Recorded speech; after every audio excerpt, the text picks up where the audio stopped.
Hello दोस्तों, नमस्कार। आप सभी का स्वागत है एमपी गुरुजी आल एग्ज़ाम चैनल में।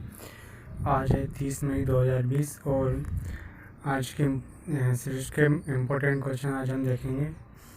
तो आपने अगर अभी तक हमारे चैनल को सब्सक्राइब नहीं किया है तो प्लीज़ चैनल को सब्सक्राइब करें तथा बेल आइकन दबाएं ताकि लेटेस्ट वीडियो अपडेट मिले आपको सबसे पहले। तो आइए आज हम आज का अपना सेशन स्टार्ट करते हैं।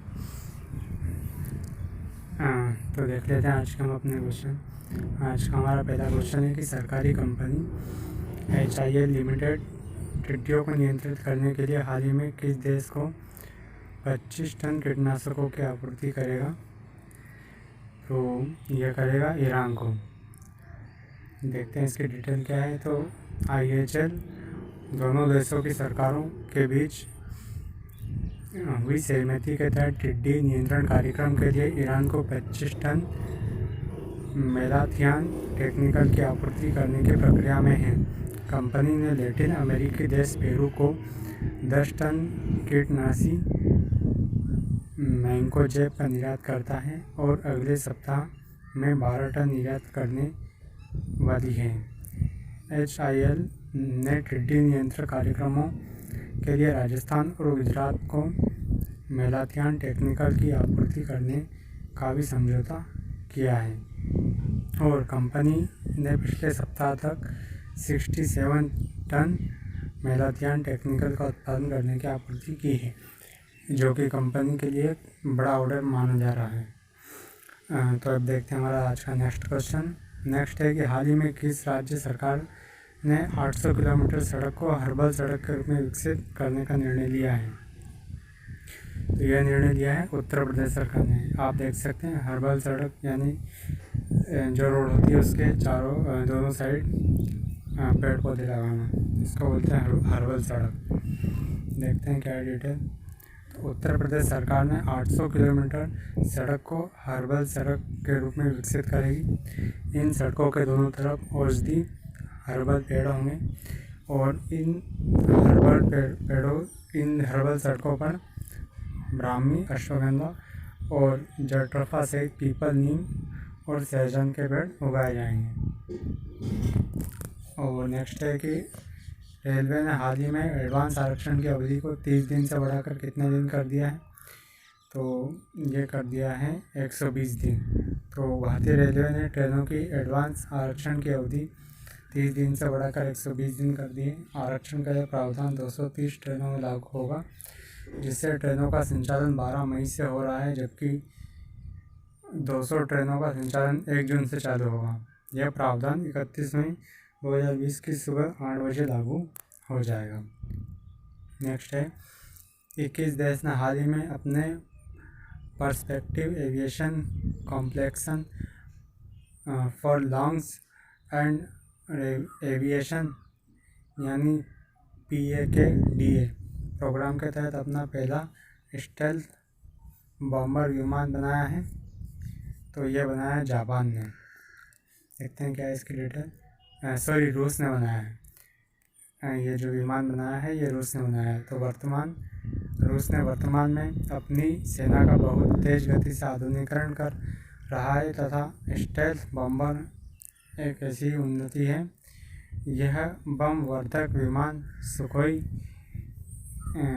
Su-57 और सुपरसोनिक फाइटर जेट के बाद दूसरी पीढ़ी का लड़ाकू विमान है तथा इस स्टेल्थ बॉम्बर विमान का निर्माण PAKDA कार्यक्रम के तहत किया जा रहा है और इस कार्यक्रम के तहत रडार सिग्नेचर को कम करने के लिए नवीनतम तकनीकों का विकास किया जा रहा है।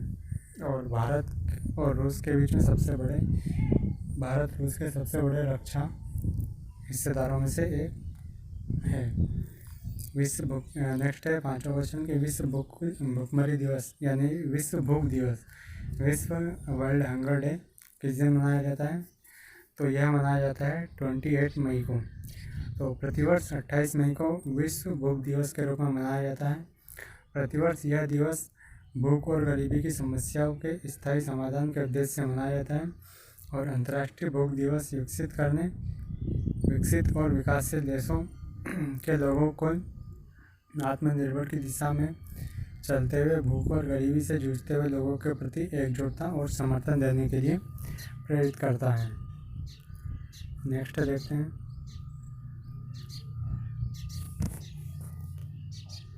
कि किस राज्य सरकार ने हाल ही में कहा है कि वह जल्द ही राज्य स्वास्थ्य पंजीकरण के माध्यम से अपने सभी नागरिकों के स्वास्थ्य डाटाबेस को तैयार रखने के लिए एक परियोजना शुरू करेगी। तो यह कर्नाटक सरकार चालू करने वाली है। कर्नाटक सरकार ने हाल ही में कहा है कि वह जल्द ही राज्य स्वास्थ्य पंजीकरण के माध्यम से सभी नागरिकों के डाटाबेस को बनाए रखने के लिए एक परियोजना शुरू करेगी और यह अपनी तरह की पहली परियोजना होगी और राज्य स्वास्थ्य पंजीकरण में सभी नागरिकों के स्वास्थ्य के लेकर पुख्ता और मानकीकृत जानकारियाँ होगी तथा इस परियोजना को प्रायोगिक आधार पर पहले चिक्कबल्लापुर जिले में लागू किया जाएगा। यानी यह योजना कर्नाटक से चालू हो गई जिसमें सभी लोगों के स्वास्थ्य डाटाबेस की जानकारी होगी। नेक्स्ट क्वेश्चन देखते हैं कि एशियाई विकास बैंक यानी एडीबी ने महाराष्ट्र को 450 किलोमीटर के राज्य राजमार्गों को प्रमुख जिला सड़कों को बेहतर बनाने के लिए कितने करोड़ ऋण की मंजूरी दी है। तो ये देखते हैं कितने करोड़ की है।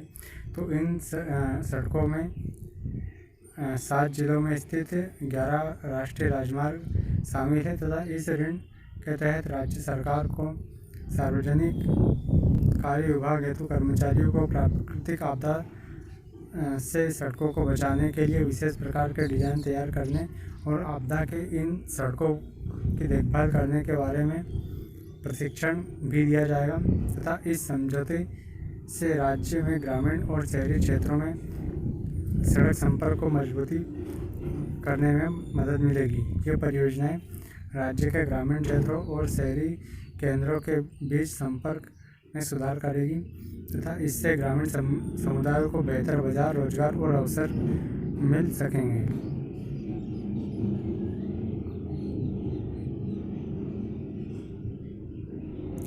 और S&P ग्लोबल रेटिंग्स ने वित्तीय वर्ष 2021 में किस देश की जीडीपी विकास दर 5% तक घटने का अनुमान लगाया है। तो यह विकास दर में कटौती कोविड-19 को रोकने के लिए लगातार लॉकडाउन से पूरे देश में आर्थिक मंदी के कारण S&P ग्लोबल रेटिंग द्वारा एक बयान में कहा गया है कि 2 महीनों के लॉकडाउन के कारण अर्थव्यवस्था में अचानक गिरावट आई जिसके कारण वर्तमान वित्त वर्ष में जीडीपी की वृद्धि दर में एक गिरावट दर्ज की गई है। तो ये जो अनुमान लगाया गया है ये भारत के लिए लगाया गया है। नेक्स्ट क्वेश्चन है कि भारतीय ओलंपिक संघ IOA के किस अध्यक्ष को ओलंपिक चैनल आयोग का सदस्य नियुक्त किया गया है। तो यह नरगिस बत्रा को पिछले 7 जून को IOC सदस्य बने हैं तथा ओलंपिक चैनल आयोग IOCS सत्र IOC कार्यकारी बोर्ड और IOC अध्यक्ष को सलाह देता है और अपने ओलंपिक चैनल को लॉन्च करने तथा इसके संचालन को भी मार्गदर्शित करता है। और नरिंदर बत्रा इससे पहले 2014 से 16 तक हॉकी इंडिया के अध्यक्ष रहे हैं और साल 2003 से 13 तक एशियाई हॉकी महासंघ में भी अध्यक्ष रहे हैं। नेक्स्ट क्वेश्चन है कि भारतीय प्रतिभूति एवं विनिमय बोर्ड यानी सेबी ने वित्त परिणामों का समय पर खुलासा नहीं करने के लिए भारतीय राष्ट्रीय राजमार्ग प्राधिकरण NHAI पर कितने लाख का जुर्माना लगाया है। देखते हैं इसकी डिटेल क्या है।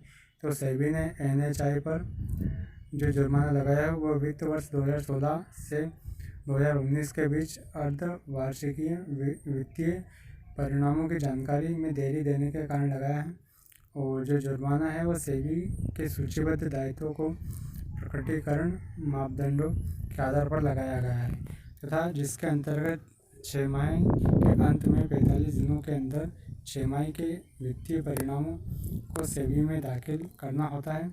और सेबी ने अपने आदेश में कहा है कि NHAI ने 15-16 से 18-19 के दौरान 7 बार ऐसा किया है। इन्हीं उल्लंघनों के मद्देनज़र नियामक ने NHAI पर 7 लाख रुपए का जुर्माना लगाया है।